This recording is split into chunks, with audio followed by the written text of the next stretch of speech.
നമസ്തേ. ഓം ശ്രീ മഹാവിഷ്ണുമായ സ്വാമിനെ നമഃ. ഓം ശ്രീ മഹാകൃഷ്ണകുക്ഷ്യായ നമഃ. ഞാൻ ഡാനിരാജ്, കരിങ്കുട്ടിക്കാവ് വിഷ്ണുമായ മഠം തൃപ്രയാർ.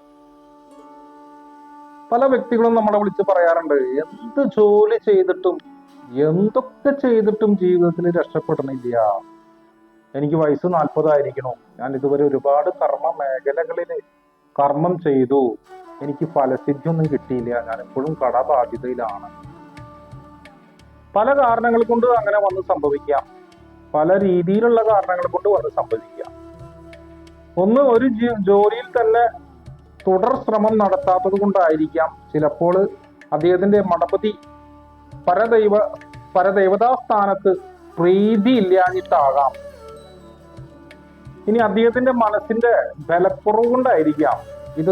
ഇതിൽ ഏതൊക്കെ കാര്യത്തിനാണെങ്കിലും നമുക്ക് പരിഹാരം ചെയ്യാൻ പറ്റും. നേരിട്ട് നമ്മുടെ മഠത്തിൽ വന്നാൽ അത് വിശകലനം ചെയ്ത് അതിനെപ്പറ്റി മനസ്സിലാക്കി അദ്ദേഹത്തിന് എന്താണ് ചെയ്തു കൊടുക്കേണ്ടതെന്ന് വെച്ച് കഴിഞ്ഞാൽ അത് ചെയ്ത് മാറ്റങ്ങൾ വരുത്തി അദ്ദേഹത്തിന് പിന്നീട് ചെയ്യുന്ന ജോലിയിൽ ഉറച്ചു നിൽക്കാനും ആ ജോലിയിൽ സ്ഥിരത ഉണ്ടാവാനും അതുപോലെ തന്നെ ധനബലം ഉണ്ടാവാനും നമുക്ക് കാര്യങ്ങൾ ചെയ്തു കൊടുക്കാൻ പറ്റും. ഇപ്പൊ ജോലിയിൽ നമുക്ക് ഈ പറഞ്ഞ പോലെ ഒരുപാട് നാളുകളുടെ പരിശ്രമ ഫലമായിട്ട് വീണ്ടും കടബാധ്യതകളാണ് ഉള്ളതെങ്കിൽ നമുക്കത് പിന്നീട് ഇനി വരുന്ന സമയത്ത് നമുക്കതില്ലാതെ നമുക്ക് നല്ല രീതിയിൽ ധനസ്രോതസ്സോട് കൂടിയിട്ട് മുന്നോട്ട് പോയി ജോലി കാര്യങ്ങളിൽ ശ്രദ്ധ കേന്ദ്രീകരിച്ച് ധനബലം ഉണ്ടാക്കിയെടുക്കാനായിട്ട് പറ്റും. സ്വാമിയുടെ അനുഗ്രഹത്തിൽ നമുക്കത് സാധിച്ചെടുക്കാൻ പറ്റും. ഒരുപാട് വ്യക്തികൾക്ക് നമുക്ക് അങ്ങനെ പൂർണ്ണത വരുത്തി കൊടുക്കാൻ പറ്റിയിട്ടുണ്ട്.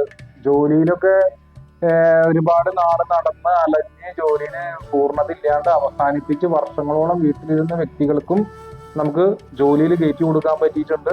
അതിൽ ഏറ്റവും കൂടുതൽ നമുക്ക് ഒരു ഗുണകരമായിട്ടുള്ള കാര്യം തോന്നിയിട്ടുള്ളത് അവർക്ക് നിത്യമായിട്ടുള്ള നമ്മളോടൊരു സമ്പർക്കം ഉണ്ട് എന്നുള്ളതാണ്. ആ സമ്പർക്കത്തിൽ അവരുടെ മനോബലം ചോർന്നു പോകുമ്പോൾ അവർക്ക് മനസ്സിന് ബലം കൊടുക്കാനും അവർക്ക് മുൻപോട്ട് പോകാനുള്ള ഒരു ഊർജത്തെ കൊടുക്കാനും സ്വാമിയുടെ അനുഗ്രഹത്തിൽ നമുക്ക് സാധിച്ചിട്ടുണ്ട്. ആ രീതിയാണ് നമ്മൾ അതിന് ചെയ്യുന്നത്. എന്തെങ്കിലും ദുരിതങ്ങളൊക്കെ ഉണ്ടെങ്കിൽ ദുരിത നിവാരണം ചെയ്തിട്ടാണ് സ്വാമിയുടെ അനുകൂലം നമ്മൾ അവർക്ക് പകർന്നു കൊടുക്കുന്നതും ചെയ്തു കൊടുക്കുന്നതും.